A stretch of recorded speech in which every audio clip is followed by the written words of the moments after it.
வணக்கங்க. Welcome to வீடு சமையல் சேனல். இந்த சேனலை ஃபஸ்ட் டைம் பார்க்குறவங்களா இருந்தீங்கன்னா மறக்காமல் லைக் பண்ணிவிட்டு சப்ஸ்கிரைப் பண்ணிவிடுங்க. இந்த வீடியோ லாஸ்ட் வீக் ரேண்டமாக எடுத்த வீடியோ தான். எங்கள் அப்பா வந்து பரம்பரையாக சேலை நெசவு செய்கிற தொழில் தான் செஞ்சிட்ருக்காங்க. எங்கள் அப்பா, தாத்தா, பாட்டி, பெரியப்பா எல்லாருமே நெசவு தொழில் தான் செய்கிறாங்க. இப்போவும் நெசவு தொழில் தான் செய்கிறாங்க. என்னோடய தாத்தா பாட்டி எல்லாம் தவறிட்டாங்க. எங்கள் அப்பா வந்து ஜக்கார்ட் சேரீ சூப்பராக செய்வார். அது ரொம்ப வெயிட்டாக இருக்கும் நெசவு பண்ணுறதுக்கு. இப்போ ரீசெண்ட் இயர்ஸில் எங்கள் அப்பானால் அது முடியறதில்ல. அதனால் நார்மலுக்கு மாறிட்டு இப்போ வந்து சில்க் காட்டன் சாரீஸ் தான் பண்ணிகிட்ருக்காரு. எங்கள் அப்பா கையால் நெசவு பண்ணுற சாரியை கட்டணும்னு எனக்கு ரொம்ப வருஷம் ஆசை. ரொம்ப லாங் இயர்ஸுக்கு அப்புறம் ரீசெண்டாக தான் ஒரு 2 இயர்ஸ்க்கு முன்னாடி தான் எனக்கு ஒரு சாரீ நெசவு பண்ணி கொடுத்துருந்தாரு. ஒரு தடவை கட்டினா ரொம்ப கிராண்டாக இருந்தது சாரீ. இதோட மதிப்பு வந்து 8,000 9,000 கிட்ட வரும். இப்போ ரீசெண்டாக க்ரீன் வித் ரோஸ் கலர் இந்த காம்பினேஷனில் தான் சாரீ பண்ணிகிட்ருக்காரு. நானும் என்னோடய அப்பாவும் சேர்ந்து தான் சாரியை வந்து ஃபோல்டு பண்ணோம்.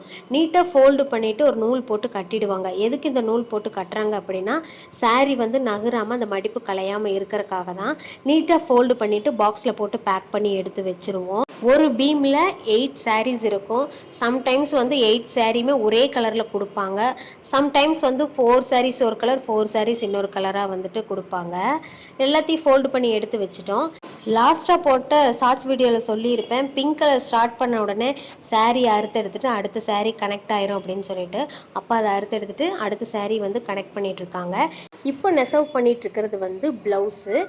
இது எங்கள் அப்பாவுக்கு வந்து கொரோனா டைமில் பஸ்ஸே வராததுனால என்ன பண்ணுறதுன்னு தெரியல. ஏதாவது திங்ஸ் வாங்கணுன்னா கூட நடந்து போய் இதை வாங்க வேண்டியதாக இருக்கும். இல்லைனா இன்னொருத்தர்கிட்ட ஹெல்ப் கேட்டு வாங்க மாதிரி தான் இருந்தது. சரி, ஒவ்வொரு டைமும் எல்லாத்துக்கிட்டையும் போய் ஹெல்ப் கேட்க முடியாது இல்லையா? அதனால் ஒரு வண்டி இருந்தால் டக்குன்னு ஏதாவது தேவைன்னா போய் வாங்கிக்குவாங்கன்னு சொல்லிட்டு எங்கள் வீட்டுக்காரும் என் தங்கச்சி வீட்டுக்காரும் சேர்ந்து இந்த வண்டியை வாங்கி கொடுத்தோம். அப்பா வந்து இப்போது யூஸ் பண்ணிக்கிட்டு இருக்காங்க. எங்கள் வீட்டில் அம்மா முன்னாடி நிறைய செடி வச்சுருக்காங்க. வாழைப்பழம், சீத்தாப்பழ மரம், அப்புறம் வேப்ப மரம் இருக்குது, மாதுளம்பழ மரம் இருக்குது, நிறைய வச்சுருக்குறாங்க. என் பையன் வந்து ஸ்கூல் லீவுக்கு அம்மா ஊரில் இருக்கிறனால எங்கள் அம்மா கூட சேர்ந்துட்டு போய் களிமண் எடுத்துகிட்டு வந்துட்டு தங்கச்சி பொண்ணு என் பையனும் சேர்ந்துட்டு களிமண்ணில் பொம்மை செய்யலான்னு சொல்லிட்டு என் பையன் அதை எடுத்து வச்சுக்கிட்டு இருக்கான். நாங்களாம் சின்ன பிள்ளையாக இருக்கும்போது கனகாம்பரத்தை நிறைய கட்டி 2 சடைக்கும் வச்சுட்டு போவோம், நானும் என் தங்கச்சியும். இப்போ அது வைக்கணும்னு சொன்னால் யாருமே வைக்க மாட்டேங்கிறோம். கனகாம்பரத்தில் வந்து இந்த மாதிரி ஒரு விதை இருக்கும். அதை தண்ணியில் போட்டால் வெடிச்சு வரும் இல்லையா? சின்ன பிள்ளையாக இருக்கும்போது இதை தண்ணியில் போட்டு வெடிக்க விட்டு வேடிக்கை பார்ப்போம். இதை பார்த்த உடனே மறுபடியும் அதே ஞாபகம் வந்தது. இந்த வீடு தான் நானும் என் தங்கச்சியும் வாழ்ந்த அழகான சின்ன குருவிக்கூடு. எங்கள் வீட்டோட காம்பவுண்டுக்கும் 2 வாசல் இருக்குது, வீட்டுக்கும் 2 வாசல் வந்து வச்சுருக்கோம். உள்ளே என்ட்ரான உடனே சைடில் வந்து எங்கள் அப்பா தறி போட்டிருக்காங்க.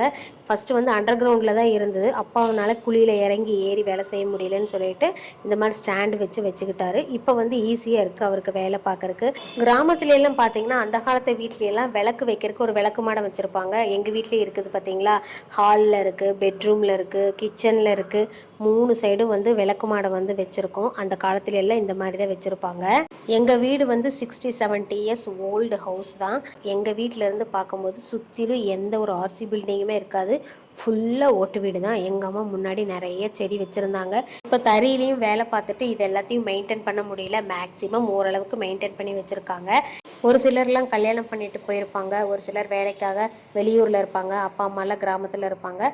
டைம் கிடைக்கும் போதெல்லாம் கண்டிப்பாக ஊரில் போய் அப்பா அம்மாவையெல்லாம் பார்த்துட்டு வாங்க, அவங்களும் சந்தோஷப்படுவாங்க.